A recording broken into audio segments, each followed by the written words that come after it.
Alright, welcome to Eraton Empire. Still your G-Town boy Prince P. Good morning, good afternoon, good evening, depending on where you're watching me from. And this is another episode of the Hajis. And sorry guys, no time for too much intro in this episode because this episode is very hot, long, and interesting. So I can't wait to dive in. Guys, we have so many interesting issues to talk about in this episode. We'll be talking about Ghana president coming out today to address the nation concerning the ongoing economic crisis. And also we'll be talking about Stonebwoy, P2B, Sowore. Wike has finally come out on social media to show his true color. And it be like say his color, it be indigo. I'll be giving you all the intels and all the includes. And also we'll be talking about Burna Boy and Davido engaging themselves in what you call social media tug of war. Just stay tuned because the main war is coming. Guys, we have a lot to talk about in this episode. We'll be talking about Julius BERGER, Sheikh Gumi, a lot of interesting issues.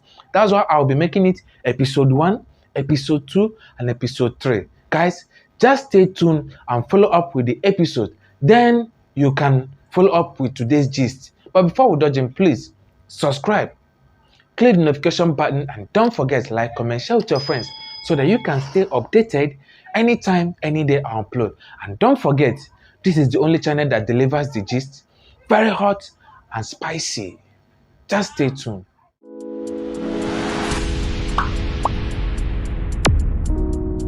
Alright guys, so quickly let's dive into matters arising in Ghana. Now let's talk about our daddy in the Lord, Nana Akufo-Addo. Finally, he has come out to address the nation. Finally, our daddy in the Lord will be coming out today to address the nation. Finally, he will be telling us what is really going wrong in the economy. Finally, he will give us the answers that we have been eager waiting for. Finally, we want to hear the solution to this economic crisis. Finally, he wants to address the nation. But some Ghanaians, they are also stating the fact that there is no point addressing the nation. The economy is bad. The only thing that they need is solution. But guys, how can we know the solution when you guys don't want to listen to him? Let's take a chill pill. Let him come out and address the nation. Make we hear what he go talk. Let's listen to him. He has something to say. And that's the most important thing. Before you judge, listen to him first. Let's know where this water is entering, the lip holes. So guys, it's a good one that he has finally decided to come out and address the nation. What if he kept quiet and maybe he said, if you people like die, I don't care. Nobody will also crucify him. But he has come out to address the nation, so let's allow him to address the nation. That's the most important thing. And we are going to listen to him to hear what he has to say. Quickly, let's dive into matters arising in Nigerian politics. Now, let's talk about PDP and chairman of PDP. Finally, Ayo don burst out. See her in clothes. Go carry Brazilian hair. Chop! Say enough is enough. That you don't take away, they keep quiet. They look wicked, they brag, they gara, they pamper around. That enough is enough. That it's high time he will put everybody in his place. And those PDP members that are asking him to resign, he will never resign. If they like, let them protest from now till 2000 next year. He will never resign. Let them go and hit their heads on Dangote trailer. He would never resign. That he has been keeping quiet for them. They think that maybe he's a weakler. Or maybe he doesn't have something to say. But listen, he has the power in PDP to say who will succeed and who will not succeed in PDP. But he kept quiet and allowed everybody to be succeeding. But it be like say, he go draw down his sword of justice and slaughter Wike and his members. Charlie. Our politics is very funny. Our politics is very funny. These politicians, if I had to watch them, I dey see them like Zongo boys. They are not ready to step down. They are not ready. You see, just to show you the height of selfishness and self-entitlement with these people they get whenever they are in position. I don't know why once anyone is elected, it can't be like say now his ancestors' inheritance be that. You are in a party and that party is divided. They don't have one mind. That one alone is a big sign that you should resign. That one alone should have been a clear handwriting on the wall that you are not a good leader. You should have resigned. But what did you come out to say? That you are the no of PDP. No one can ask you to resign and you will never resign. These people, they are not serious and they are not reasoning. They are not reasoning. Your party has been divided into three places. I'm telling you. Some people are supporting Ayu. Some people are supporting Atiku. Some people are supporting Wike. They are divided now. They don't have one mind. And still yet, you are still standing on the ground that you will never resign. That is the kind of leaders we they elect. That is the kind of leaders we they get. Any position they are, they stamp on it, they glue on it, even if the place is erupting, even if there is a huge commotion, they don't care. The only thing they care is that their position. It's very sad, but that is where we find ourselves.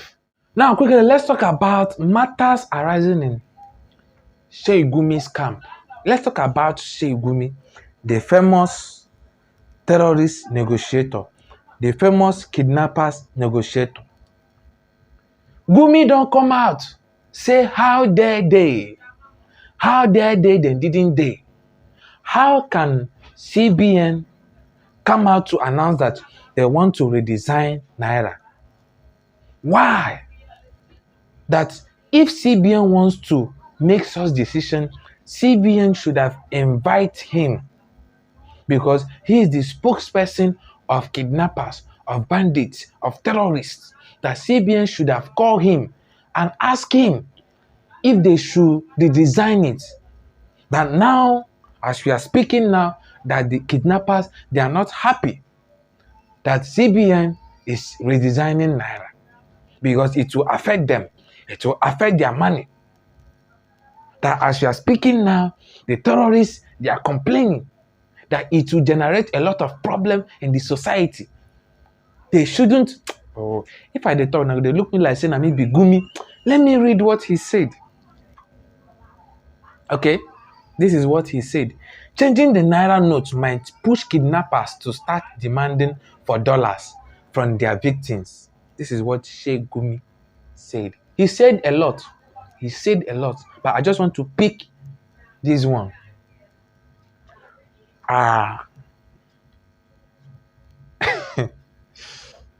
Are we still in a country or we are living in a jungle? When I saw this thing, it blows my mind because I don't know how we got to this extent. Now, it be terrorists now they tell us what we should do. Now we have to first of all consider terrorists and bandits before doing anything in the country. That is the level we have gotten into. You see what you need to talk? That redesigning Naira will make terrorists to start requesting for dollars. This man, all he knows how to come out is to talk about bandits, kidnappers, terrorists. To talk in their favor. And yet he's still walking around freely. And you tell me that we are living in a system that is working. Nah, we are joking. We are joking. It's over. It's finished. We are gone. Gumi is making us to understand that if the government wants to do anything now, they need to first of all seek the permission of the kidnappers, the terrorists, the bandits. We are not serious. And this Gumi, he is still walking around.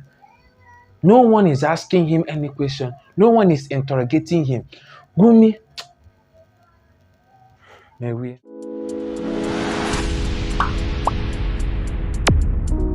Okay, let's talk about Sowore. Sowore has come out to lambast PDP presidential candidate Atiku, making it clear to us that Atiku, if he likes, let him travel to the US to campaign. If he likes, let him travel to the US to collaborate, to maglulate, that it will never earn anything. It's a waste of time. That he was supposed to be campaigning in Nigeria, not in the US. That he should allow those in diaspora to live their life. For him to go there and start disturbing them is a waste of trip and is a waste of money.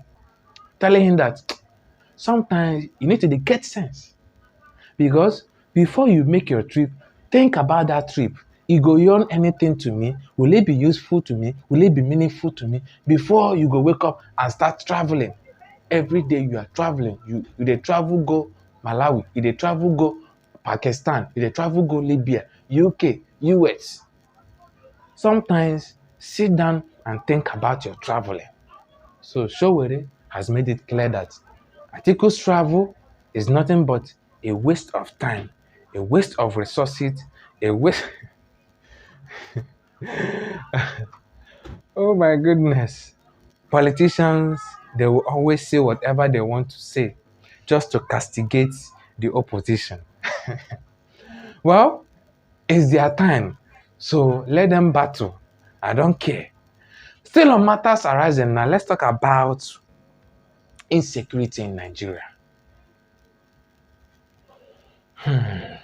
Days ago, the US, they came out and they made it clear that there will be possible terror attack in the capital and also in various places in Nigeria. And they decide to evacuate their citizens, also giving their citizens the warning that anyone that chooses to stay, you are at your own risk. So our government, they came out and say, calm down, nothing is happening, nothing is going on. You know what? Julius Berger, for several decades, Julius Berger has decided to close their operation in Abuja because of the insecurity. They don't want to lose their personnel. They don't want to lose their workers. So they have closed operation in Abuja as I'm speaking to you right now. Let me read the report for you. May no bless, I just carry the talk. All right. One of Nigeria's leading construction companies, Julius Berger, has closed operation in the Capital Territory. The closure was in response to the ongoing security concern within the Federal Capital Territory and Central Abuja. That is it. You see it? We have started losing a lot from this insecurity. And the worst part is that when US came out to make that announcement, Lai Mohammed came out to say there is no cause for alarm. We have started, this is how these people, they keep on lying to us over and over again, making us to understand that nothing is happening, but a lot is happening. A lot is happening. Do you know how much we have lost because of insecurity in the country? We have lost a lot because of insecurity in the country. And Julius Berger to close down their operation is a very big blow. Not to talk of other companies that are leaving Nigeria because of insecurity. They are scared of the unknown now. And yet, we wake up and we tell ourselves that we are still living in a country where we can be safe. If Abuja territory is not safe, then tell me where else? Abuja, that is the most protected place in Nigeria, is no longer safe. Tell me, is it other states that is safe? We are joking in this country. We are joking. God save us. It was US that is disclosing what is going on in our country, where we have several security agencies. If you see agencies where security every day security they come out from Nigeria. We have police, we have SWAT, we have SAS, we have Air Force, we have Land Force, we have Evo Force, we have Spiritual Force, and all the whole forces, we have it in Nigeria. But yet, security is a problem in Nigeria. Insecurity problem for Nigeria. It is smell, and when you hear the smell, it makes your heart bleed. We need to start getting it right in Nigeria. Charlie, we need to get sense. May we?